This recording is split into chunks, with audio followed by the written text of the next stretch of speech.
खुलुमबाय गिबियाव नोंथांमोनखौ आंनि चेनेल वारि कुसुमबारजों लोगोसे गोजोन हामलायनायखौ जासिहरबाय। दिनैनि बे भिडिअनि गेजेरजों दासिमनि मोननैसो खौरांफोर होगोन भिडिअखौ मोजां जोबोद खोनालांदो।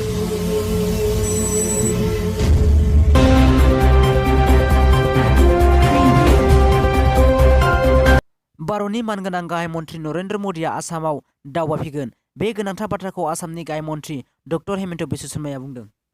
डिब्रुगड़नि आसाम मेडिकेल कलेज मोखाङाव टाटा फाउन्डेसननि मददआव बानायनाय केन्सार देहा फाहामसालिजों लोगोसे गुबुन 6था केन्सार देहा फाहामसालिखौ गाहाय मन्थ्रि नरेन्द्र मदिया फैगौ 28 एप्रिलाव रायजोफोरनि थाखाय बेखेवना होनो फैगोन।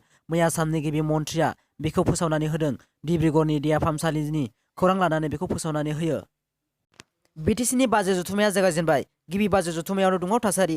बेरेखा हान्जानि सोद्रोमाफोरा सोंथिनि समखौ उल्था-फाल्था खालामनायाव हेंथा खालामदों। बाजेट जथुमनि समावनो बेरेखा दोलोनि सोद्रोमाफोरा जथुम एंगारनानै ओंखारबोयो। बेरेखा दोलोनि दैदेनगिरिया बुंदों, खुगानिफ्राय गोदै-गोदै लेक्सार बुंनायनिख्रुइ खामानि मावनाया देरसिन।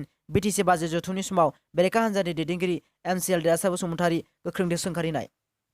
रायजो सभानि एमपि बिजाथि देरहानाय बिथांमोना दिनै समायखिरा लाबाय।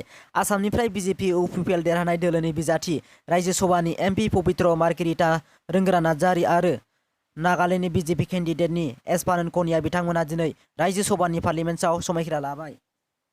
गोदानै दाजानाय बर' फरायसा आफाद मैया बनसु तामुलपुर डिस्ट्रिक्टनि कमिउनिटिखौ सुग्लाय सेरफांनि इन्सपेक्सन बेंगलआव मिरु बनसुआ दाफुंना होबाय। बनसु तामुलपुर डिस्ट्रिक्ट गिबि महरै बिदिन्था बसुमतारी, गाहाय नेहाथारि महरै राजु बर' आरो बुंथिगिरि महरै सन्जु कुमार बर'खौ सायख'नाय जाबाय होनना बिथांमोना खौरां मेलनि गेजेरजों बुंथिना फोसावो। लोगोसे बिथांमोननि गिबि थांखियानो बर' हारिनि थाखाय बड'लेण्ड सोमावसारनाय होनना बिथां मंगरुंगल बर'आ मिथियो। दासिमनि भिडिअआ बेखिनियासै। भिडिअखौ नायनानै मोजां मोनोबा लाइक आरो साबस्क्राइब खालाम, मानोना आं गोदान भिडिअ लाबोबाय थानो नाजागोन।